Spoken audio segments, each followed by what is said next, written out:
Hello, everyone, and welcome to another episode of the EFL Fantasy Podcast. My name is Angus, And my name is Dan.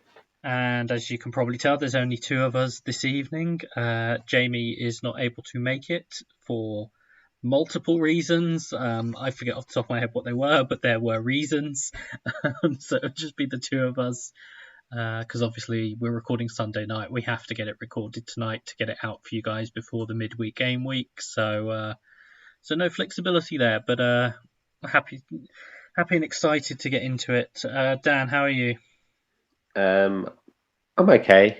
Not looking forward to this pod. I'm in the same position you were a week ago. So the difference is everyone's played, or a lot of people played Boost, so I dropped massively. But it might be time for me to start playing some Boosts, I think, Angus. Yeah, I think it's getting to about that time. It's I mean, it's getting to that time anyway in terms of if you're like us and haven't played any boosts, and it's now getting into sort of game week 7. It's almost literally just getting into that time anyway. But Yeah. certainly to sort of try and make the most of it now, it is that time. But yeah, so we'll talk about how we did this week. We will review all the games and we will answer your questions. They're the same sort of format as normal, just the two of us this time. So I'll kick off so that I can then get into the pod team instead. Yeah, it was a good week for me. After sort of branding my team stupid last week, sort of hating it, I got 99 -4, so 95 net. Only a game week rank of 316 for 95 points, which shows how much there was. I mean, I've seen some great weeks over 100 without a boost, but then the number of away days around as well. But yeah, so I'm happy with that. I took a -4 and I sold Matson and a forward. Adebayo, that was it. For Robbie Brady, I finally gave in and bought him. And the main man of the week, I bought Estupinian. And it couldn't have gone much better for me than him scoring 21 points. So obviously that's a big chunk of it. I had Brady with 6, Giles with 11, Jones with 3. Jed Wallace was my vice captain with 24. Ed Swift with 6, Chair 11, Bene 9, Vyman captain blank, 4 points, and Fisher 3 points. So, all in all, a good week. I also had Ahmed Hodzic 1 point, which I was not happy with on Friday night, and then heard that he'd had a bit of a knock that he'd been struggling with, so he was left out. But there wasn't much on my bench. Like if he hadn't come on with 5 minutes to go, I would have had a 2-pointer, so I would have gained 1 more point. So it's not really that much of a difference. But yeah, so up to 597th now, and now thinking about moving upwards and how to maximise those boosts. So feeling much better about my team this week. As you said, Dan, I think you're feeling a little bit the opposite now.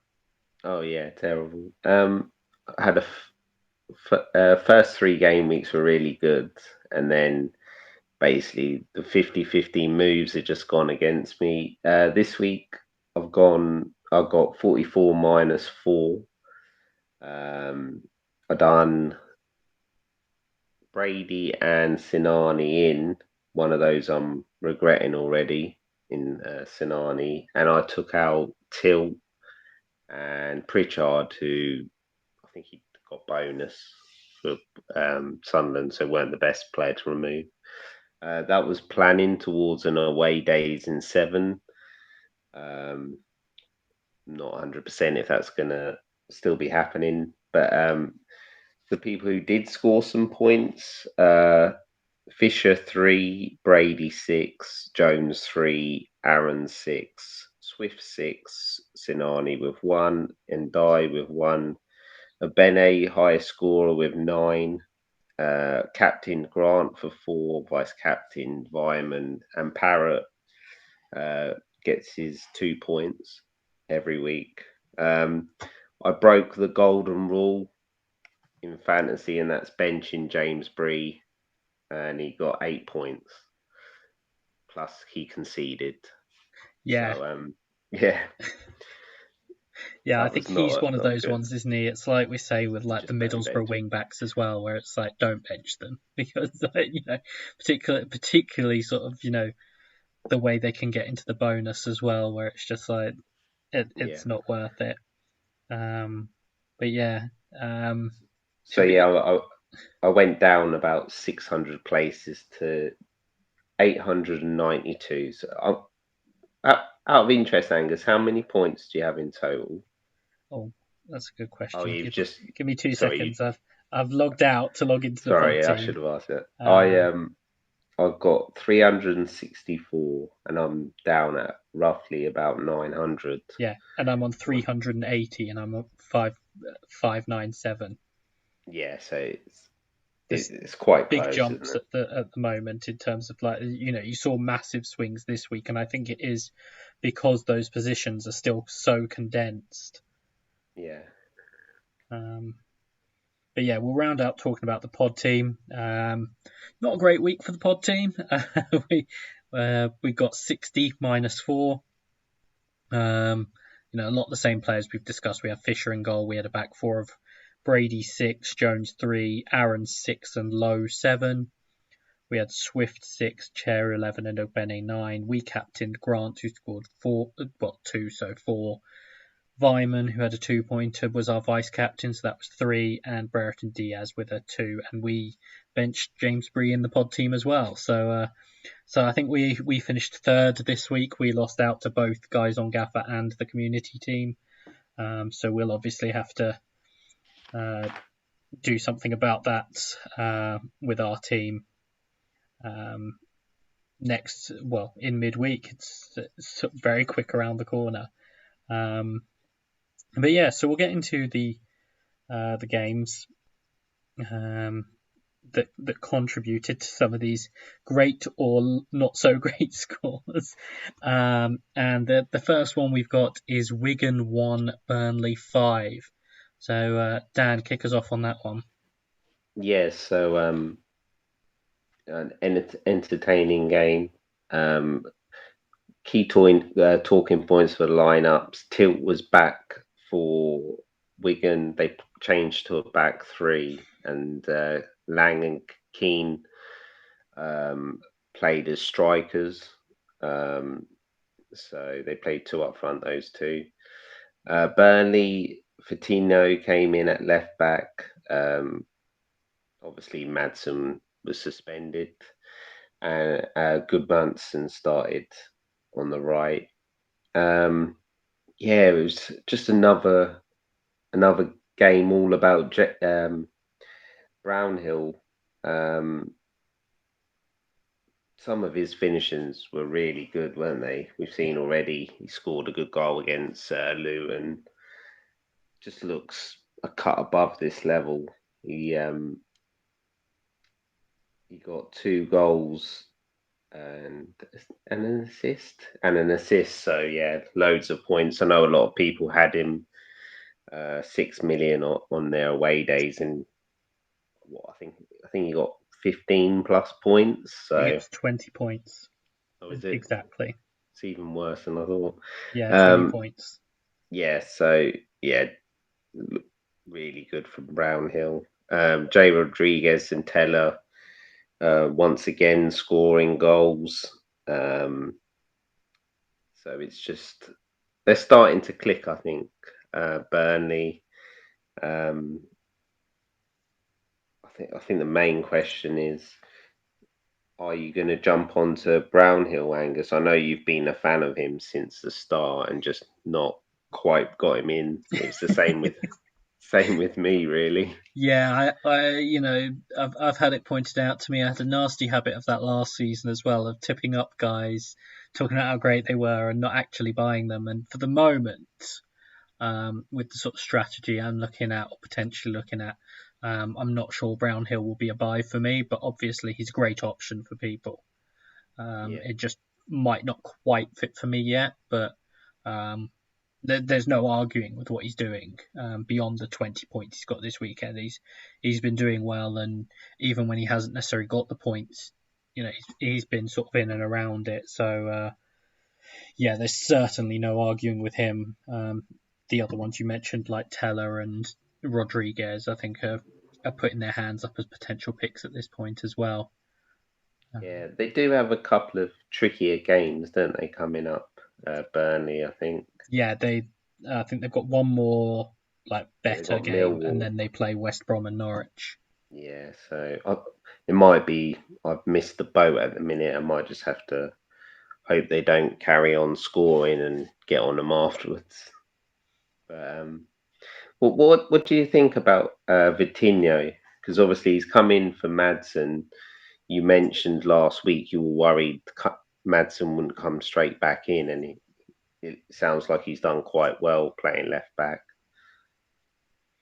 Yeah, I mean, I think it's tough because Maatsen still. I would still expect Maatsen to be the pick, but I think the better Vitinho does, the less it's sort of obvious. So it'll be interesting to see. My guess would still be that Maatsen comes back in, but it does help that chance sort of linger there that Maatsen doesn't simply get his place back.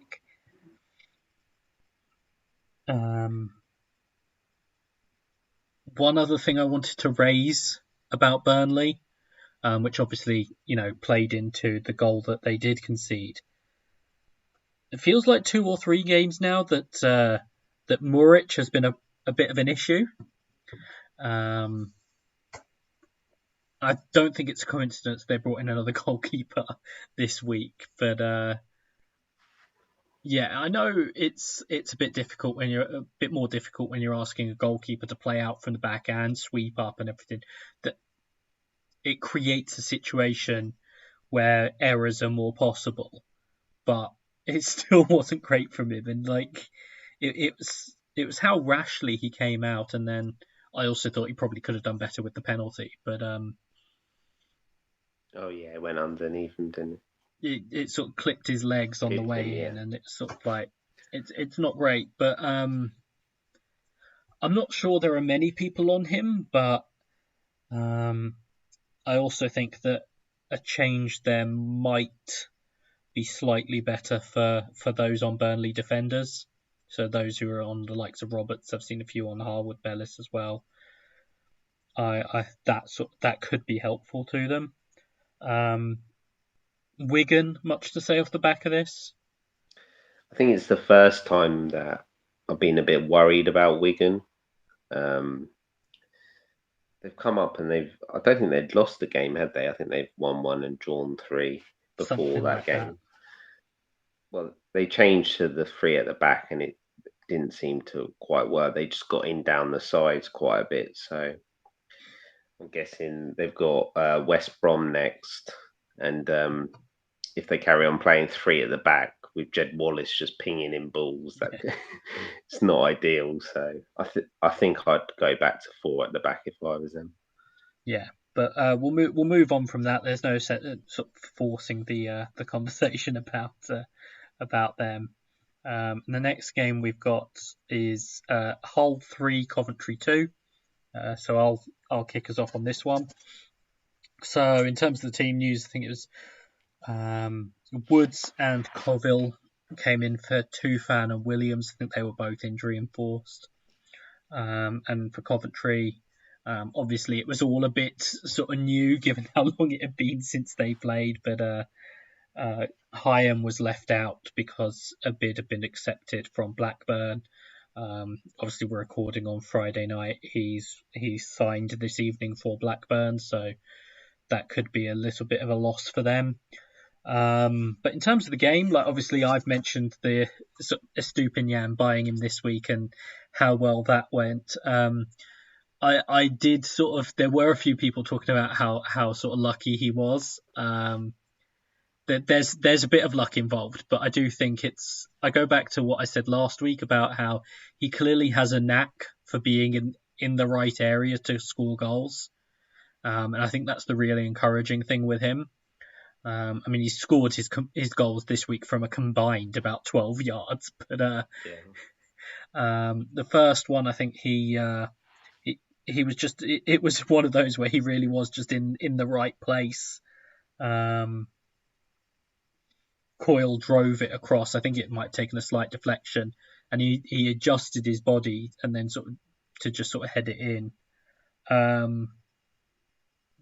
Coventry then got a penalty. Palmer was brought down quite clumsily by Figueiredo, and Goddan scored. The second one for Estupiñán was where the luck comes in, where Moore drops it basically like into his knee and it goes in, and he doesn't really know anything about the goal he scored. He's then got the third, I think, and then Goddan's third with the sort of tap in almost, and then Goddan's got a second. So obviously it's 5 goals and only 2 players have scored. But yeah, it was all about Estupiñán again. How long this can go on for, I don't know. But I'm now on the train, and I'll enjoy the journey. I think it was his first career hat trick, which is a nice sort of thing to have. But yeah, I still think he's the sort of, he's clearly getting in the right areas. He's going to be in and around it. He's going to be sniffing around sort of the penalty box for goals, and that's not the worst thing to have. Like, it's not sort of, how great they look or whatever. It's just how many you score, and he looks like he could be the embodiment of that this season. On the other side, a mention as for Matt Goddan, 2 goals. I know a lot of people have been talking about him over Victor. Obviously, Coventry hadn't played that many games, so that conversation had gone away. But I think him down at that price, we're talking about the likes of Estupiñán, Ross Stewart, Troy Parrot. Yeah, we'll get on to Troy Parrot. So I think there's some value at that, and obviously with Goddan, we know he's that cheap, and he's on penalties. It's something we mentioned before the season. It's a big thing with him. It's a big sort of added value with him that he's on penalties. So I think he could be a decent pick. But I guess the other thing that I'll mention before I sort of bring you in, Dan, is that's another mistake from Moore that's led to a goal. That's 3 games, 3 mistakes. Yeah.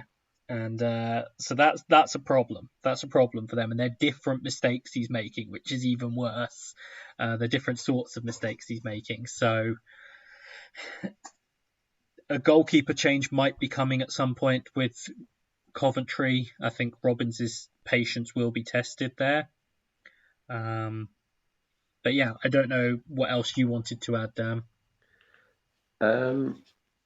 You pretty much said it all. I did want to mention the fact that Hull's games have been quite entertaining. I think because they've made all these signings, they're just going to attack teams, which is leaving them quite open at the back. They've conceded the most XG, so if you've got a player playing against Hull, definitely play them because he'll probably score against them, but they're doing great going forward as well. So also Coyle's crossing, I thought he put in a few great balls, but they have signed Christie, who was at Swansea, Cyrus Christie. So maybe it's a wait and see to see if Coyle's definitely the number 1 before going there. But yeah, it could be a decent option in defence.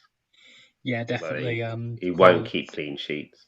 Yeah, Coyle's someone I've mentioned, and I know a couple of people do have him. But yeah, that Cyrus Christie thing is sort of looming now. The other one I mentioned just while I'm thinking is after all the sort of denying the initial reports that Callum O'Hare was out for 3 months, Mark Robbins has admitted this week that he'll be out for at least 6 to 8 weeks more. So that sounds like the initial 3-month diagnosis was pretty accurate, really. But yeah, we'll move on from them.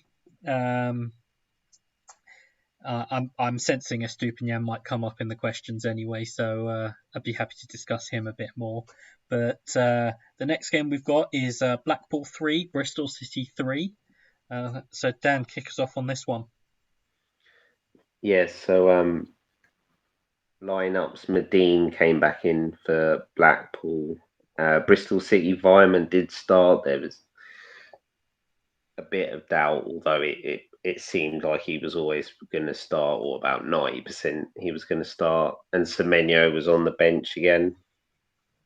Um, just another one of these crazy games. Blackpool was in a 3-3 last week against Burnley. They've now been in it with Bristol City, who are, after keeping 2 clean sheets, they thought, well, we better let some goals in now with Bristol City.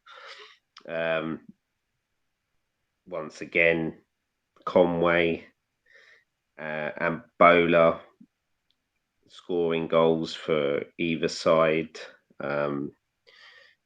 Deadline day soon, so is Josh Bowler still going to be there? Or is he going to move to Premier League or Championship side? Well, I think a lot of people are just waiting for him, because if if he's not, he's definitely an option. And Tommy Conway, just what's he got? 4 in 3 or 4 I in think it's 6 4? in his last 4 in all competitions. Yeah, he's on fire, isn't he? Um, so he was 5.2. I'm not sure if he's done enough to get another price rise, but it's definitely an option. Although with Semenyo coming back, you'd have to think Semenyo comes in the side eventually. Um, and then yeah, just a bonkers game. Semenyo came in and near enough scored a goal to equalise after Yates had got 2-1 ahead. And then Marvin Ekpiteta, your main man, scored an OG with, I think he just hit him and went in Yeah. after it It's hit like the bar, he, didn't it? he couldn't have done anything Didn't do about it. anything. um, and then uh, they got done again by trying to play out from the back, and 2 game weeks in a row, Theo Corbeau has profited on that for Blackpool. Um, I think the main talking points up on this game is Vyman last couple of games has played in the 10 or the last 3 games, and I think he's only got 1 assist in those 3 games.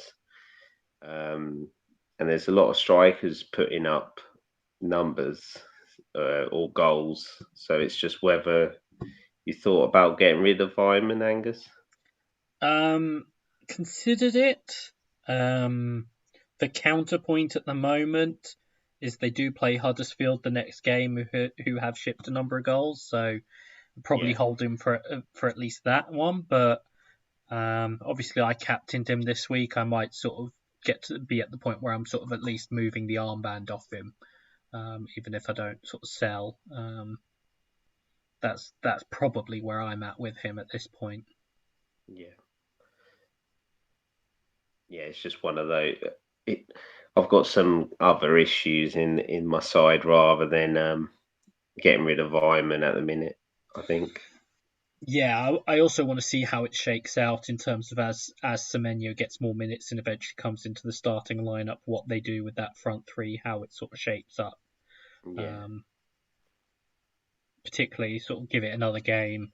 There's been some talk about Semenyo potentially leaving, so I want to make sure that he's still there as well and just get slightly more of a picture. But um, not selling yet, but it's a little bit of a concern. Although you know, as we said with the Cardiff game, on another day he comes away with sort of double digits, and I mean in this yeah. one he set up Naki Wells right at the start of the game with a Who hit the post? Yeah, who hit the post. So yeah, it's that sort of thing where um, it still feels like the potential for returns are there, and so it creates a bit of a decision for people. I think is the big thing at this point. It's not sort of unthinkable to move off him the way it would have felt sort of a couple of weeks ago, but it's I'm not desperate to move off either.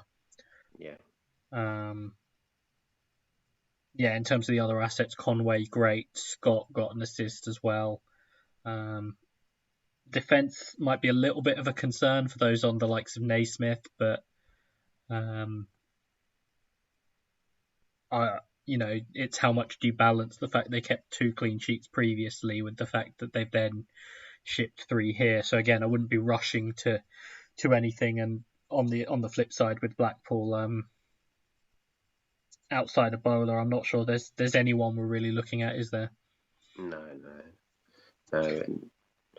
It's a wait and see on Bowler. Yeah. The window closes this week. If he's still there, then we can start sort of considering him. But yeah, so we'll move on from that one. The next one we have is Huddersfield against West Brom. So obviously there was a little bit of sort of question, I guess, over whether Angerin was going to be all right to start, although Schofield seemed comfortable that he was going to be able to, and he did. They'd obviously had a little bit of a break as well because they had been due to play Coventry in their last game, and obviously hadn't been able to play that one. But yeah, and then obviously they got off to a flyer in terms of the sort of action in with Angerin scoring a screamer. But it's West Brom still had their moments, which I think even when Huddersfield are doing slightly better, I think we're still going to see the opposition have their moments. So I think Wallace set up your Kushlu, but then they went 2-0 behind. Angerin robbed O'Shea and then managed to finish it off quite well. And then West Brom really pushed on. Garner with a really good ball across that Wallace just had to finish off. He managed to sort of thread it through across the box, and Wallace just had to finish it off. And then Swift just lifted it to Wallace to finish for the second. Grant, I think, forced a good save out of Nichols, and Ruffles hit the post. And it also should be said that West Brom should have had a penalty. Carlin Grant was fouled. So for those of you sort of thinking that Carlin Grant did nothing, he forced a good save. He should have had a penalty. I assume he would have taken it again. I know he missed sort of the last one, but did he miss the last one? No, he scored No, he last scored, week. yeah. So he would have been on it. So winning it and scoring it, like on another day, assuming he did, you're looking at might only have dropped 200 places. Yeah. Instead of 6. So obviously the main talking points from this are again, it's sort of a game where only 2 players have scored in Angerin and Jed Wallace. Obviously, quite a lot of people are on Jed Wallace, but it's those 3 in the returns. It's Wallace, Swift, and Garner. Wallace's first goals on the board. I think we'll probably see a few of them. Watching it, it's been a matter of time that it wasn't sort of I know he stands there and crosses the ball a lot, but there have been games where he's sort of come close to scoring. But Garner, I think he still looks great value. He set up a couple of other chances that they didn't score, and he obviously set up the Wallace goal. Swift has been, hasn't necessarily had the same level of assists, but he's now returned in back-to-back games as well. So I think any of those plus Grant are all options. And while I think there's still potential options defensively, I think exactly that is why we've been wary of going with the West Brom defenders. And it's sort of come to pass again here. Obviously, Grant didn't get the goal, but the 3 behind him have all returned. And yeah, so that's where for me it comes to sort of looking at them. And on the Huddersfield side, I think Sorba Thomas got an assist, Angerin got the 2 goals. Those are probably the only 2 you'd be tempted to look at from Huddersfield, and at this point, for me, there's still better options. Don't know if you have much to add on that. It's just a bit frustrating with Grant for me. He's only scored a pen. I think I've had him 3 game weeks now. But I know I can't take him out before Wigan, so This feels exactly like last year when I went double West Brom attack. I didn't get any returns. I hurtled down the rankings, but yeah, I've got to keep him. Yeah, definitely. I think it's one of those, like I say as well, that it's so close with that penalty decision. Yeah. To being all of a sudden it's a big return, and you're sort of like, yeah, Carlin Grant's not a problem at all. So so that's the small differences, but we'll move on from them. Keep this sort of moving along, and the next one we've got is Watford 2, QPR 3. So Dan, talk to us about this one. Yeah, so another lively game. Watford's lineup, Pedro and Sarr, were both back in. They played the back four. And QPR, Willock and Chair started again. It was just another one of these crazy games where it's pretty much end to end. QPR's first goal, a bit fortuitous, took a massive deflection for Chair to go send the keeper the wrong way. Sema then scored the equaliser, assist Pedro. Willock then scored his third of the season, 3 starts, 3 goals for Willock. Great assist by Laird. The fullbacks played a key part in this game for QPR. Laird on the right and Powell on the left. Pedro then scored, assist Sarr. And then Albert Adoma came on and within a few minutes scored the goal. Another great run by a fullback in Powell who cut it back, and Adoma was there to score. Watford did have an equaliser ruled off, rightfully so, I think, being a Luton fan. No, it didn't look much in it, but the ref was a Luton fan, so I'm not surprised. That happened. But yeah, with QPR, we know Chair and Willock are good options. It's just choosing which one or just stick on one, and they'll just keep ticking over. I don't have either. But that was one of my 50-50s, and I went for NDI. And with Watford, it's just, is Pedro and Sarr going to be there come the end of the transfer window? Because if they are, then they then become massive options, and if not, they're pretty much a stay away from Watford at the minute. I think. I don't know what you think about that, Angus. Yeah, I mean, obviously, with QPR, you can look at Laird and Powell. I think they're both options. They're getting forward and everything. I've got Chair. I'm quite happy with Chair.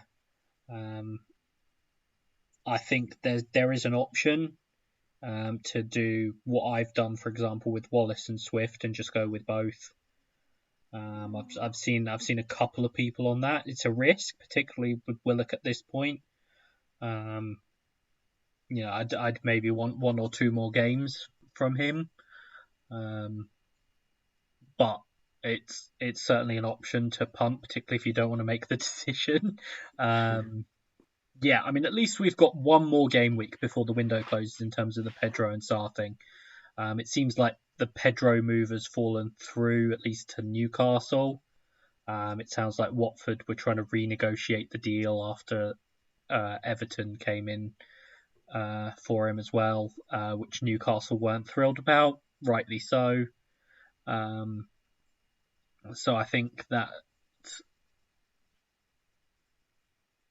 it might benefit us, but it will certainly benefit us in terms of, we only have to wait 1 more game week and then we know whether we're making plans to get them in or not. So that's the most handy part of it. But so I'm glad that next time we pod, we won't have to say if they're still here. We'll know whether they're here or not, and whether we're having to tear our teams up to get 1 or both of them in, or whether they've moved on. I'm not sure I'm looking at too much else from Watford. I sympathise with a few people who already had or bought Cathcart, and they moved to the sort of back four, and he was left out. I know Watford fans weren't too thrilled that Kabasele was picked over him either, so you might not actually have an issue there. I know you may be thinking about it as a problem right now, but I wouldn't be too worried about that. But we'll move on to the next game, which we've got as Middlesbrough 2, Swansea 1. So I guess the most important thing for Middlesbrough, I think, is that Matt Crooks was back in the lineup. I think they've been better in the games where he's played. And they went to what I think might well be the first choice back three now of McNair, Lenihan and Clark. Matt Clark, new signing, slotted straight in. And I expect that might be the first choice back three. Roberts was in goal. Stefan missed out with an injury. And Watmore started up front as well in place of Fours. So they were still playing the 3-5-1-1 with McGree sort of off a striker. And it was McGree who got the opening goal. I think it was Congreve, the young midfielder, played the ball across the pitch. And Crook sort of intercepted and just played him in, and he slotted it in quite well on his wrong foot. And then the second goal, Giles, after sort of linking up well with Clark on the left-hand side, pulled it across, and Crooks finished it. Muniz did hit the post. He came on in the second half, and then there was a penalty given for handball against Lenihan, and Parrot finally got a goal. So the really patient owners finally got something. And then Ben Cabango, for those sort of thinking about it, there's obviously been a bit of debate today in the Premier League about Richarlison doing some keepy-uppies and then Brennan Johnson coming in and clattering him. And after Middlesbrough got a foul, Isaiah Jones just sort of ran off with the ball doing keepy-uppies. And just as he'd kicked the ball back, Ben Cabango, on a yellow card, runs in and shoves him over. So we were talking about Maatsen last week being an idiot. Like, Maatsen got a straight red for that. Ben Cabango was on a yellow and ran in and shoved Isaiah Jones over, and then seemed amazed that he got given a second yellow card. That was the best part. Jones did get booked for, some pretty extreme time wasting there. But it's just bizarre. And I think this game, it seemed like they changed system to a back four. And so the fact that Ben Cabango has got himself sent off, and it will only be a 1-game suspension, but it's just the sort of thing where Martin's tried to change something to get sort of a different outcome, and it's a player not helping him out at a time where they are struggling. This was sort of a game between two teams that were really struggling, although Middlesbrough haven't felt like they're struggling, but until you get a win on the board, you are struggling. So I think that would be a big relief for them, because we've talked about how they've been playing much better than their results, but getting that first win on the board is obviously big for them.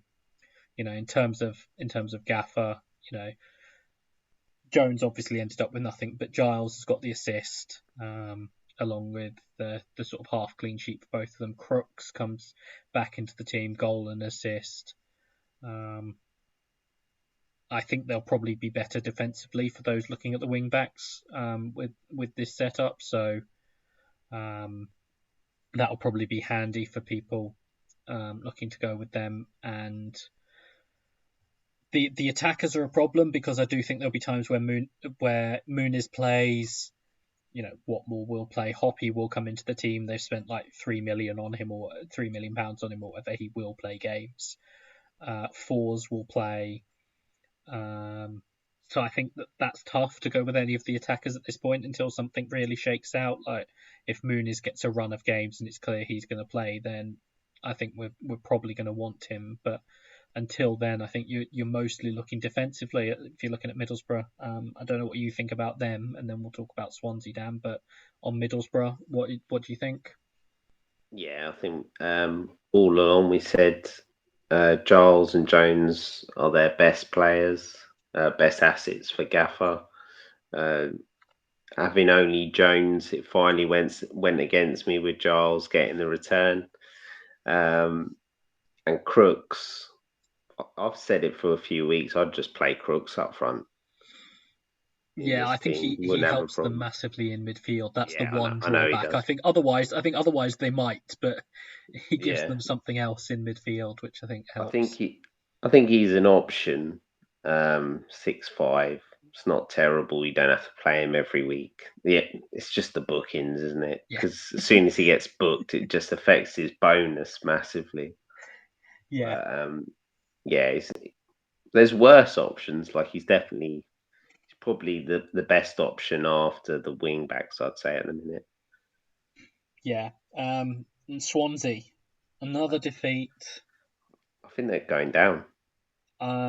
I tipped them before the season. We did all our questions about different things, and we had biggest underachievers prediction, and I said Swansea. Um, I know you and Jamie have already won a point on that because you said Yeah, Michael O'Neill would be the first manager to go. But yeah, I was a little bit worried about it. I understood why people were sort of optimistic, um, but there's just not been enough cutting edge, which we were really sort of excited about the strikers, which seems the most sort of bizarre thing that they then can't score goals. But but they they've lost Christie and Wolf. They only started doing well in the second half of the season when they got them in. yeah, It's and like obviously Patterson's been a loss as well. I think he's only played Patterson one as or well. two games so far. Um, so obviously that's made a difference as well. But yeah, I mean he's tried to change the system. I think he abandoned the system change relatively early as well because um, he's clearly not happy with what's going on there. But they're still limited at the moment in terms of what he can do personnel wise to change it as well. So um, I'm not quite as down on them as you are, but it's definitely concerning. Well, they're struggling to. Everyone knows how to play against them Mm, now.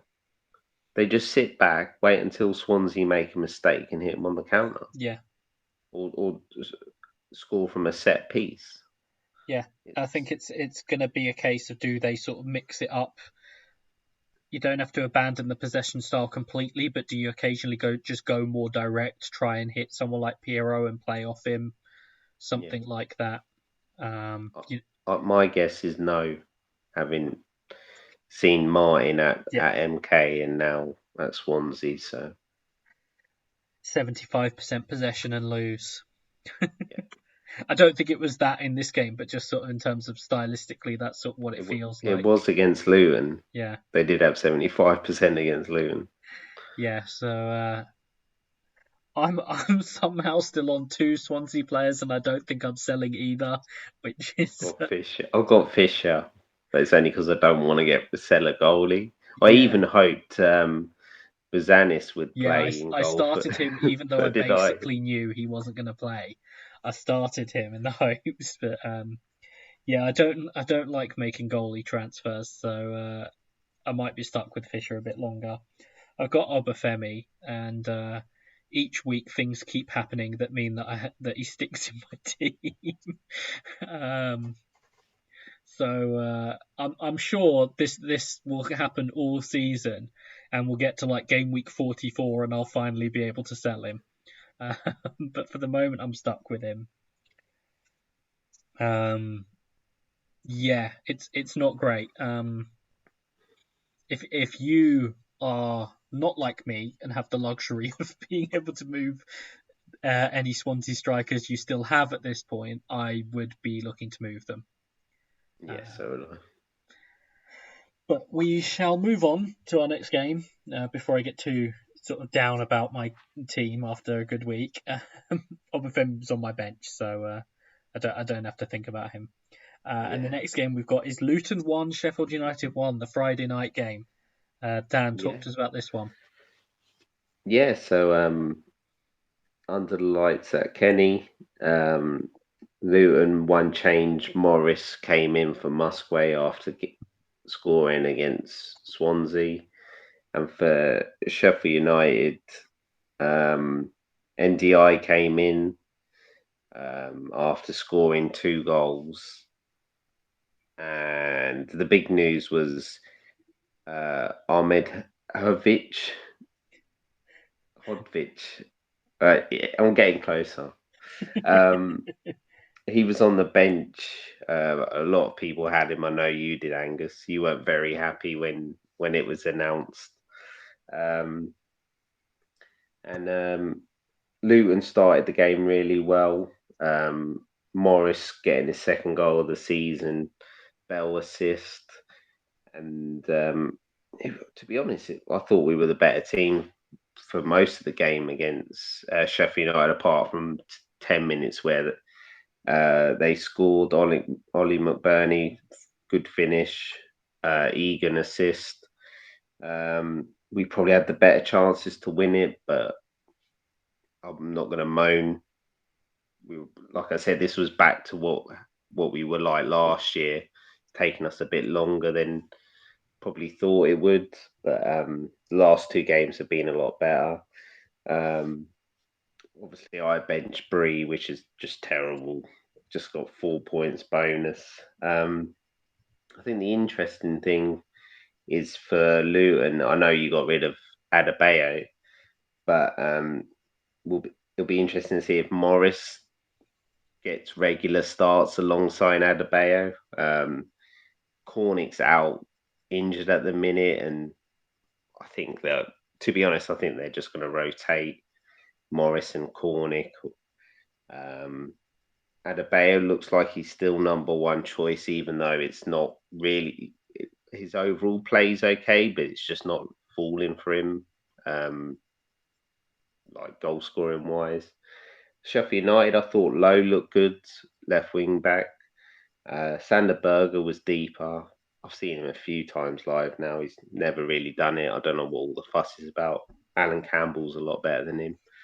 Um, and yeah, to be honest, McBurney looked sharp in this game. Him and Tom Lockyer were constantly having a wrestling match. At one point, McBurney speared Lockyer. That was one of the highlights of the match between them two. But yeah, I've got NDI. I'm not overly happy about him. He could be going soon, I think. I don't know what you thought, Angus. Yeah, I mean, I know Nathan Jones had some very sort of harsh words. I think it was about the goal. Well, he's right, Yeah, to be honest. yeah. Maybe He'll he get in shouldn't. trouble for it, Maybe he shouldn't but say. Other, I don't know why they've turned up. But he's going to get in trouble for yeah, it. But but I it mean, needs to be those things said. It's a happen. terrible Like, decision. um, You've got 2 decisions. I didn't mention it because I didn't want to, but yeah, yeah, it uh, was terrible decisions. yeah, The lino's that side as well.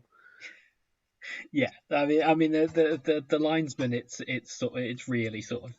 And there's been a few of those this season where it's we talk about the referees, but it's actually been some of them that have been really on the linesman, that Yeah, some real shockers. But yeah, I mean, I thought it was like you say, I was actually bizarrely impressed with Ollie McBurney, although you're still going to run into the issues of how many times is he actually going to put the ball in the goal. But I do think he gives them a bit more of a focal point, which they I have just missed at think he looked. times. I think he was injured on and off last year Yeah, or the last couple of. He looked fit yeah. watching him Um, live. but yeah, Luton. I mean, I sold Adebayo. Obviously, I Yeah, talked it's right. about selling Bree before last week, which was a risk. I knew it was a risk, and obviously, like he's got, I think it's 6 and 8 since I sold him, which not ideal for me, but I knew the player I was selling. Like, he might be coming back soon for me, so that's fun. Um, but yeah, I mean, I think it felt much more like Luton, like you say, and I think particularly defensively, people can look at the options we've talked before with Luton. The problem is with the attackers, they'll be rotated, and if they're not rotated in the starting lineup, they'll be rotated in game. So it's tough to go with one of them. Sheffield United, yes, Ahmedhodzic. I was annoyed when he wasn't in the starting lineup. I was more annoyed when he came on after 85 minutes. I was like, "What are you doing, bringing your centre back on after 85 minutes?" They were hanging on, Angus. They were worried from Cameron Jerome. Yeah. It turned out apparently he'd had a knock which he'd been struggling with. Just an impact injury from the last game that wasn't quite settling down. And so Basham came in for the start. It did sound like Ahmedhodzic would still be the first choice, but he just wasn't up to starting this game. Whether that turns around quickly enough for Reading in midweek, I'm not sure. But it didn't sound like something for owners to be alarmed about. Obviously, I'm one, but we'll see how it shakes out. But that's sort of where it came from. Maxlow we talked about. Yeah, I thought was decent again. And I think that obviously they'll be much happier with the point, but I think in the way that a lot of teams that go to Luton will be happy to come away with something from the game. It doesn't change my thoughts on too many of the fantasy assets, but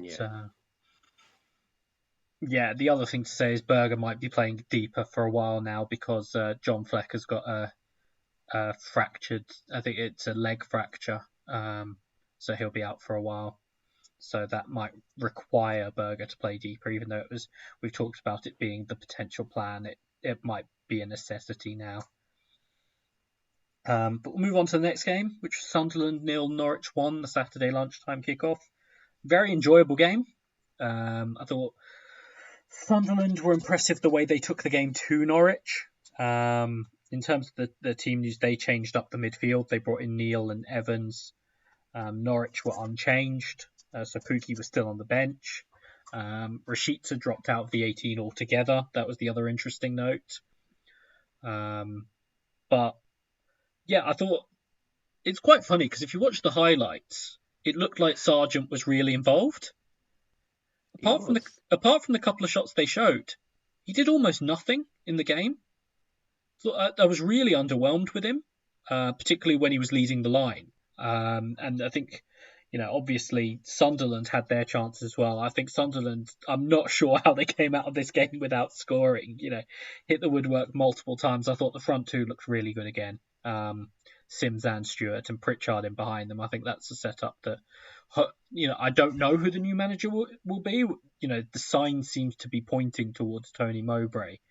I think particularly that sort of three, that sort of front three or three-ish should be something whoever comes in is looking to keep together, because I thought it looked really good again. Obviously, Stewart hit the bar. Hanley had a couple of big blocks. Sims hit the post. But the real change in this game was when Norwich made their substitutions. They brought on Ramsey, Pukki, and someone else who I've already forgotten. Campbell. And it just completely changed things. They looked so much better. They shifted it slightly, so Sargent was playing more to the right of Pukki. And that actually led to his goal in terms of just getting in. He'd actually come in sort of from slightly to the right in at the back post and got had a tap in after a really good piece of play from Ramsey and a really good ball across. And that would be a worry to me. We've spoken about it quite a bit for the owners of the likes of Sinani, because I'm at the point where it wouldn't surprise me if they start the next game the way they finished this one. I thought it worked much better for them. They did lose Gibbs in the game, but what they did was they brought Byram on at fullback and moved Kenny McLean into midfield. So I'd expect Which that. Which makes more sense anyway. Yeah. I think they were just worried about putting too much on Byram too quickly after his return from injury. So do you think he starts, though? Because he basically played over 60 and will they play him again? Or I think that will be very much sort of a calculation for them. Possibly, but it's touch and go. I know they've talked about wanting to bring in a left back. Whether they're going to have time to before the next game, I'm not sure, or whether it's something that might wait till sort of deadline day and then they're in time for the weekend might be more likely. And then sort of having, essentially Dowell, Nunez, and McLean in midfield, and Sargent and Cantwell either side of Pookie. I could see being the lineup, or maybe you just change one of the front three. Maybe someone like Hernandez stays in, and it's Pookie and Sargent as the other two. I'm not promising people that means Pookie will start, but it's just the way I could see it going after that. So that might give you a slightly tougher decision for those of you who've held him through about whether you're finally going to sell him or not. Dan, what are your thoughts on these teams? I really like Sunderland. Whenever I've watched them, they're just attacking. They're going to be open. If you've got strikers playing against Sunderland, play them. You've got a chance of scoring against them. But like you said, that front, I sold Pritchard mainly for away days and 7, and I'm not sure if he's the main man, but he's probably the second one behind Stewart, I'd say. And Norwich, I brought in Sonani. I'm about 80 to 90% sure he's going to get benched. Sargent's moving probably to the right, and Pookie's going to come back in this team. They're just waiting for a minute to bring him back in, and this will be it this midweek. And they'll just move Sargent to the wing, like I said. That's pretty much it.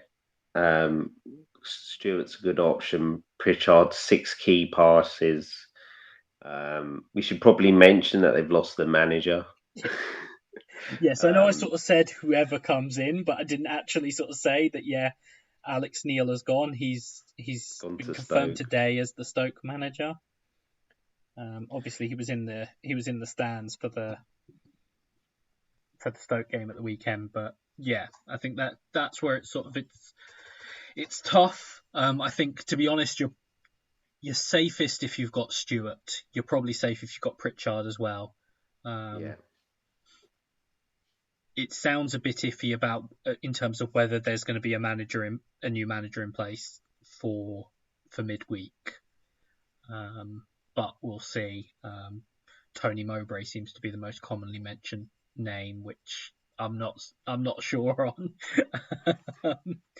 but we'll see. But yeah, so obviously that's something significant with Sunderland. But we'll move on from them and Norwich, and we will talk about Rotherham 2, Birmingham Nil. Dan, talk to us about this one. Yeah, so another home win for Rotherham, 2-0 against Birmingham. Lineups: Norton Cuffy came in at right wing back. For Birmingham, Deeney was in for Djukovic after he got suspended after the game. He dived, didn't he? Yeah. So they've given him a 2-game ban. And I think it's just pretty much what you'd expect from Rotherham. I think going into the season, I thought they'd be quite good defensively, and that's exactly what I've seen. They play for set pieces. They'll press and they'll put balls over the top, and they'll make you turn and play the way you don't want to play. 2 goals for Grant Hall. Was he 30? Not Grant Hall, sorry. Richard Wood. I think he's Wood, 37. Yeah. But he's good in the air, and I think that's his 3rd goal of the season already, isn't it? He's got more goals than Preston. That's not hard. No, that's not hard. Yeah, I'm not sure if he's an option, but Abene won the penalty. Um, so although they missed, he still gets his points, which is good because that was one of my two attacking returns this game week. Um, yeah, and the main thing, Birmingham are just a mess at the minute. Just target Birmingham really, and see, I know I'm not targeting Rotherham at the minute. No, They're off the list to target, I think. no, they'll have sort of games against teams where you'll end up with returns, and I think some of the better teams might just have too much talent for them. But yeah, they're certainly not sort of targeting them at this point. Yeah, Bene with the return for winning the penalty. I like Barlasser, in part because he's on everything for them, and the way they do with set pieces, how good they are with them and everything. I think having the taker is always sort of a good thing. And yeah, I think defensively, I think most of them are options at this point because of their prices. Yeah, they're all 4.5 Yeah, really, aren't they? the goalkeeper, any of the defenders really. I think they're all potential options, and obviously the Ugbene train keeps moving. Yeah, I have nothing to say about Birmingham. I'm no. sorry to Birmingham fans, but I have nothing to add on them. Let's move on. The next game is Millwall nil, Reading 1.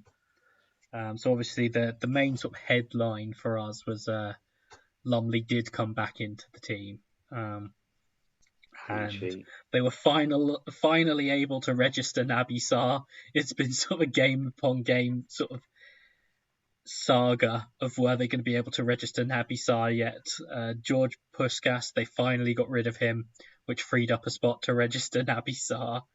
And he scored after I think it was about 15 minutes after a Hutchinson flick on. He scored at the far post, and yeah, there was I think Millwall had a bit of a penalty shout. I thought it was a bit soft. No, that's not a pen for me. Like Bradshaw's looking for it. Um, there was a goal disallowed for offside as well. Looked like Afobe was probably offside, and he sort of deflected it in. So, Yeah.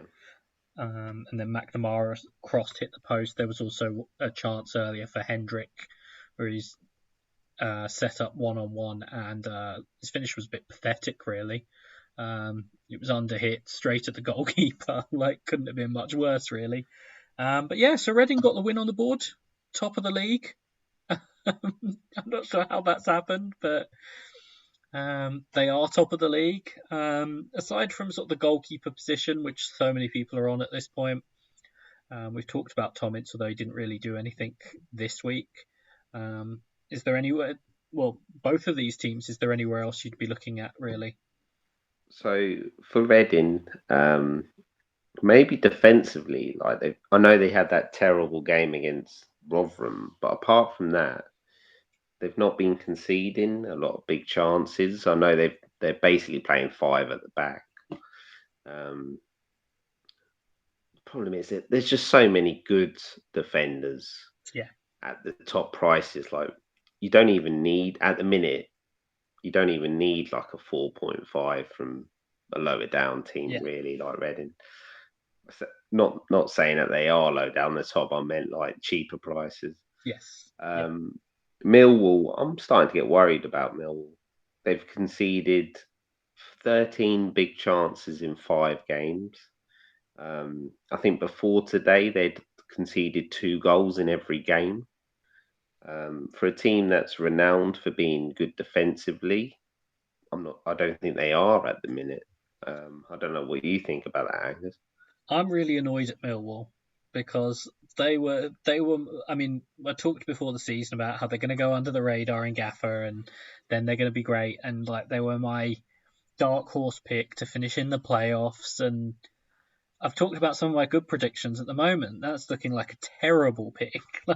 So I'm a little bit annoyed at Millwall at the moment. I know it's been a little bit unsettled, although I do think Rowett has contributed to that, sort of chopping and changing, particularly in the back three, like we talked about the Norwich game, where for some reason Leonard was in the back three and that sort of thing. So, the hope for them would be once it's settled in a bit and you get a slightly more consistent team, that might be better, but at the moment it's concerning. And so I understand the people picking Scott Malone because you've still got the potential going the other way. But for that reason, I wouldn't be going with any of the rest of them because it's not quite right at the moment.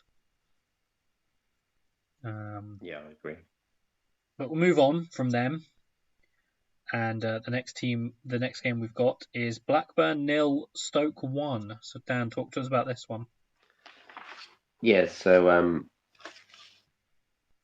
Blackburn, the big news was Dak started his first game for, over a year. And Brereton Diaz was still there. Hedges was on the bench. Stoke played 4-3-3. Gale and Brown were either side of the lap.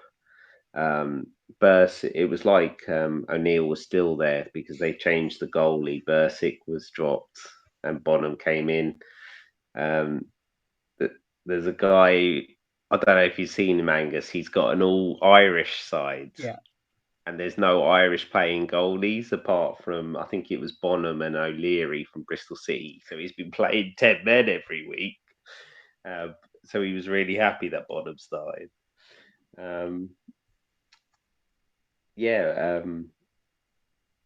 Stokes scored. It's just another one of Baker's long range shots where he's good at them. We saw him a few times last year.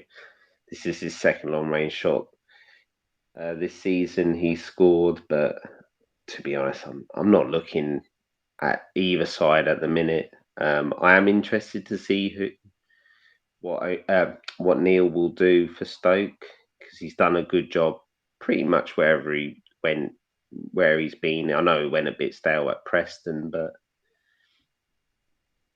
if Stoke can bring in maybe a couple of fullbacks, then they might have a chance of climbing the table. Yeah. I mean, to be honest, I was sort of thinking about it, and I was like, it's not like with a couple of tweaks in terms of the system that hasn't worked for Stoke. The sort of system that Neil's been playing at Sunderland so far this season could actually work for them. Add another player into the attack, sort of, minimise those gaps, particularly between the midfield and the strikers. They've got a couple of players who could slot into essentially that Pritchard role. But whether that's what he's actually going to do with them, I don't know. And that's where it's a little bit uneasy for me in terms of looking at Stoke players, because they've been so underwhelming. They've managed to win this game from an effort that, to be honest, I think the goalkeeper should probably do better on. But, not to take anything away from Baker owners, he just continues to get returns and everything. He's the one from Stoke at the moment until we sort of see what Neil wants to do. That I'd still be sort of happy with. On the other side, Dak started. I still wouldn't be rushing to get him. Brereton Diaz still around. I wouldn't be too stressed about the blank in this one. I think it was. It sounded like they did quite well in this game. They just couldn't get the goal. So he's still there, and I think that's the big thing, is if he's still around, you're probably still going to want him. So, I wouldn't be rushing to change too much based on this game, to be honest. But we'll discuss our final game because I don't really have much to say about it, which is Cardiff nil, Preston nil. Woodwork was hit twice. That's about all I have to say. Wintle, I think it was, hit the post with a good strike, and then Kipre managed to hit the post at his own end, and it came out, so hit the goalkeeper and stayed out. Yeah, it's clearly not right in attack for either team. Steve Morrison has talked about how his sort of forwards haven't been doing enough in terms of goal scoring, and he's not wrong. He's tried to sort of put more attacking players on the pitch. It still hasn't really worked. They're playing Luton, so they'll score against us, Cardiff. And Preston, well, I think they're still living a bit of a charmed life defensively. The clean sheet points continue. That being said, I still advance my claim that Troy Parrott isn't actually going to score. Yeah, that one I'm feeling like I know he will actually score eventually, but it's not filling you with hope. And I do find it interesting that they're still persisting with Reece being on the bench and coming on. I find that a bit strange. I'm not really sure what's going on there. But yeah, I reckon he wanted to go when there was that rumours with Burrow in from. Yeah, but it's interesting that if the manager is deciding to sort of make a point or whatever over that instead of getting goals. But yeah, that's about it. I don't really have anything else to say on those two teams. I think Preston defensive assets still good. Obviously the headline ones are Brady and Woodman. I wouldn't be going anywhere near the likes of Parrot, as I've said all along. And I think it's getting to the point with both of those teams where if you've got defenders against those teams, you're definitely wanting to start them. And if you're looking to bring in defenders in any given week, like if you need to replace a suspended player or an injured player or whatever, I'd probably start by looking at who's playing Cardiff and who's playing Preston. Yeah. But yeah, so we'll move on to the questions. We've got 13 questions. We'll try and get through them relatively quickly because we've been going for almost an hour and 15 minutes now. So we'll start with John Jaco's question. He's asked us, he can only play one of the following this game week. Who should he start? Aarons, Giles, or Baldock? Borough have Watford, didn't they? I'm just going to say Giles. I just think he's upside. 100% Aarons. Really? They're playing Birmingham. Yeah, but the upside's with Giles, isn't it? Watford might not play their strikers. Yeah, I just look at that Birmingham fixture and I can't get past Birmingham on the fixtures. I'm one of these people who says never bench Ryan Giles, so actually I'll say start Giles. What I want to know is what team has he got? Yeah, like why could he only start one of them? Because that's the real question. FF Joel has asked us, do you expect Sunderland losing Neil will have a negative impact on performance in the medium to long term? Thought they looked excellent for large parts today, so that was yesterday, but wondering if things will take a bad turn. Dan, I don't know what you think on this one. I think it could. It all depends who they bring in, doesn't it? I think short term I wouldn't worry about it too much, but long term they might if they start faffing around with only playing one up front and things like that. If they go to four at the back, because they can do, they've got Roberts, Clark, Gooch. They can easily change formation, but like anything, if you've got players, I'd keep them short term and then just act if it does turn into negative impact the new manager. Yeah, I mean, I think we both sort of suggested if the new manager is Tony Mowbray, we're not thrilled. Yeah. But yeah, short term it's fine. Medium to long term it might be sort of a reconsider on some of them, but it depends how much the new manager decides to try and change as well. Next question is from Shibidibidit. And he says he's got 2 questions. He said, would you take a -4 to replace Sinani on midfield dynamos, and if so, for who? Feel he might not start. So Dan, I think that feels like a question for you, given your comments Yeah. on Sinani earlier. Well, I don't think he starts. Yeah. So who would you replace him for if you were playing midfield dynamos? Who would you replace him with? Well, if you haven't got one of the West Brom players, one of them. So if you've only got one, then maybe double up on them. They're playing Wigan. Don't hate NDI against Reading. I think he'll start. And then probably Chair or Willock against Hull. I think they're the main ones. Yeah. They were the ones I had in mind. There's not much else that I would add to those. So yeah, we'll move on. His other question is the best 5.5 mid for this week. 5.5. Benny's just over, isn't he? Yeah, Benny's 5.6. So if there's any flexibility there, then I'd say Benny. Yeah. Let me have that.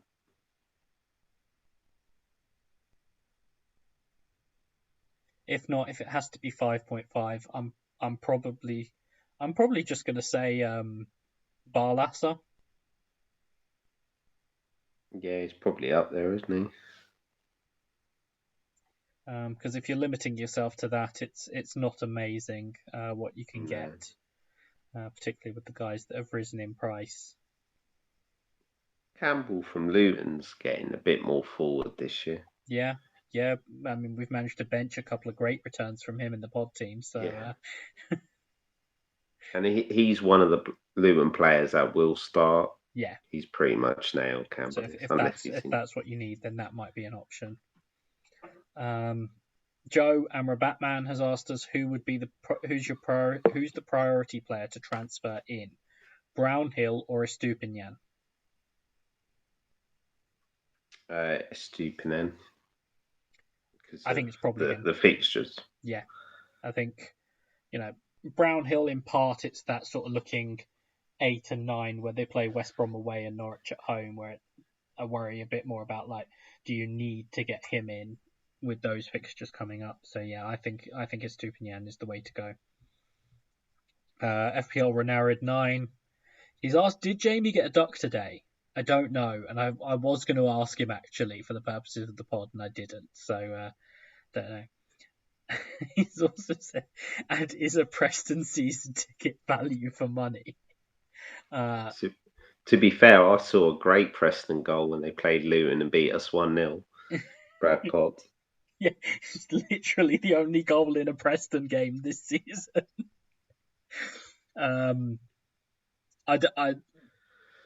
Unless they're charging about 50 quid for a season ticket, I'm going to say no.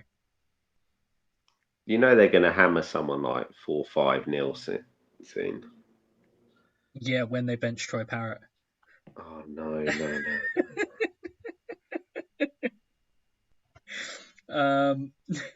Darren Auto Reclose. He said, am I a stupid man for not buying the whole striker? No. I know lots of people have been enjoying his returns, but no, you weren't stupid for not buying him. He's only had 11 shots and he's got 7 goals. Yeah. They've all been on the line though, so he's got an XG of almost 5 for the season. Yeah. But yeah, I think it wasn't necessary to be expected. I mean, we didn't know what to expect from Coventry given how few games they've played. But also they just come out of that run where they had, was it West Brom? They had a few tricky games, didn't they? Yeah. So it's difficult, but no, I think it was fine not to buy it. It's just obviously you look at it now with his 21 points and you hate it. So I get it. If you've but... got Parrot. Yeah, that's true. Non-stop FPL also followed up with, is there a more obvious move than Obafemi to Estupinian? Nope. No, there really isn't. I mean, maybe That's Parrot, why to a stupid yam, but you're the one who's going to have a Obafemi though. Still, yeah, I know. But at least I've got a but you stupid forgot his yam. stupid then, yeah. But no, that sort of thing. I think if you've got that sort of move on the table, absolutely do it. Albion Easter has asked us, are J Rod and Teller both options to bring in? I think so.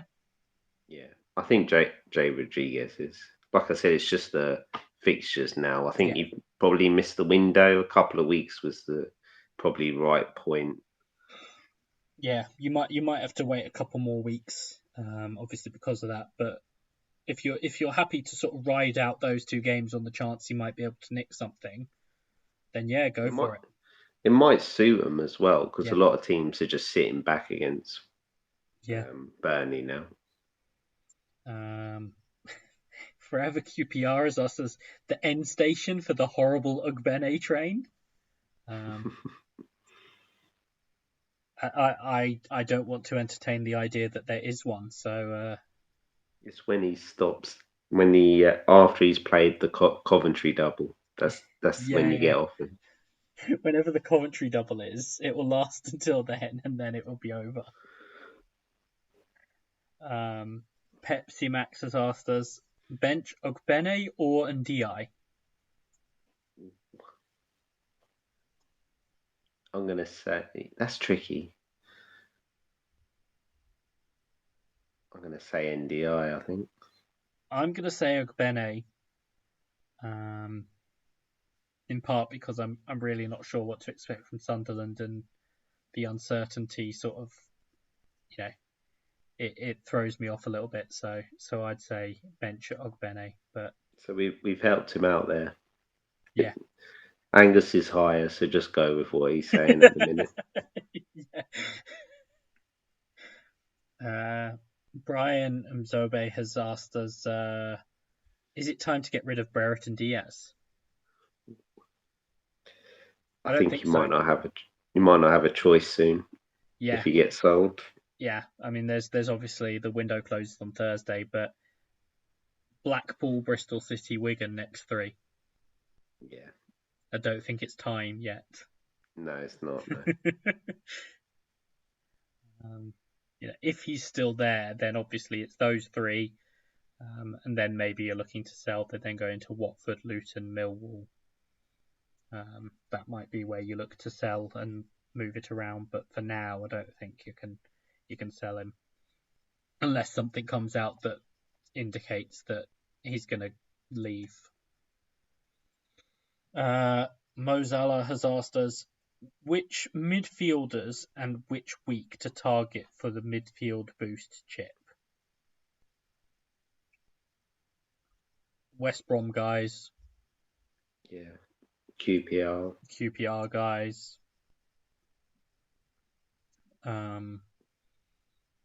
Probably like a Pritchard or a Brownhill. Brownhill, Teller.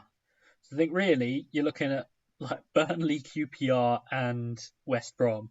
Find a good week for them and play it then.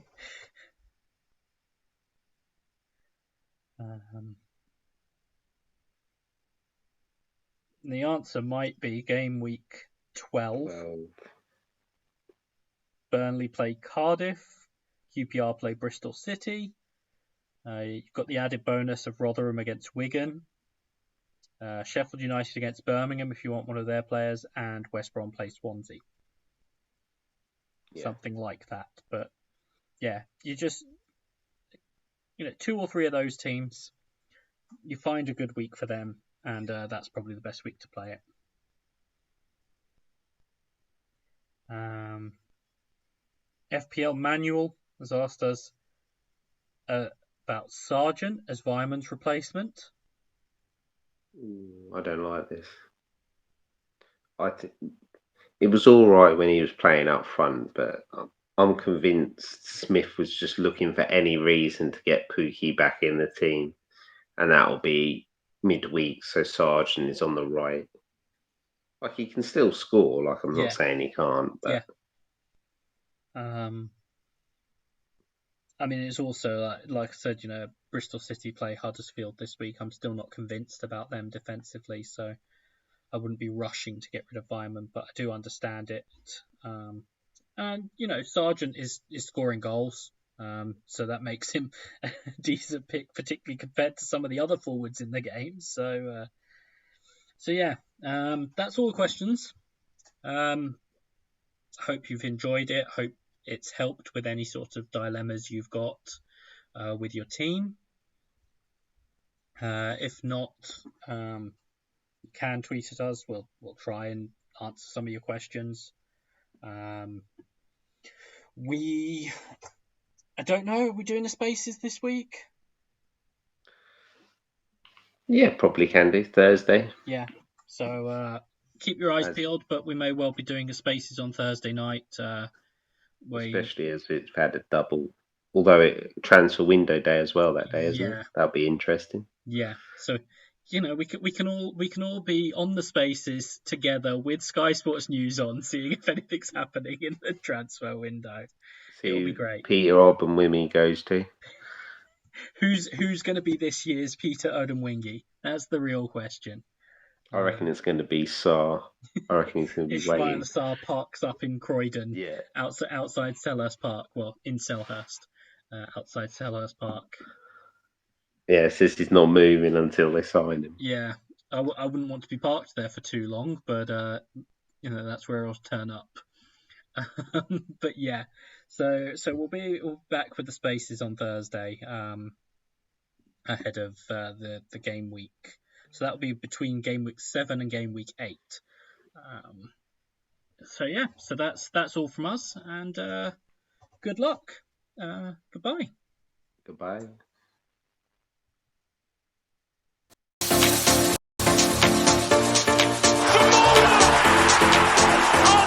Unbelievable!